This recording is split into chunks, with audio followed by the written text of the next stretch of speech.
Magandang araw mga palalabs! Samahan niyo ko magluto ng fried egg with tomato sauce. Nag-fry nga lang pala ako ng 4 na itlog. Nilagyan ko nga pala ng asukal at asin ang itlog. Nung ma-fry na nga ang itlog ay nilagay ko muna sa lagayan dahil magluluto naman tayo ng sauce na ilalagay natin sa toppings. Iginisa ko nga lang pala ang bawang at sibuyas, kamatis, sesame oil, at paminta.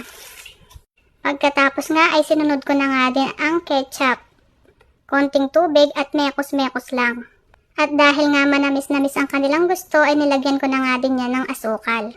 Nang maihalo ko na nga lahat ng ricado ay tinikman ko na. Nang okay na nga din ang lasa ay ilalagay na natin itong cornstarch na may konting tubig dahil ito ang ating pampalapot. Inayaan ko nga lang din kumulo ulit at ilalagay na nga rin natin yan sa fry egg. Ang pagluluto nga po pala dito ay nakadepende yan sa amo. Kung ano yung panlasa nila, syempre yun ang masusunod. Kaya kung kabisado mo na ang panlasa ng inyong mga amo ay hindi ka na mahihirapan kahit anong lutuin mo pa. Luto na nga at nilagay ko na nga sa toppings ng ating fry egg. Syempre ihahabol na nga din natin ang onion leaves.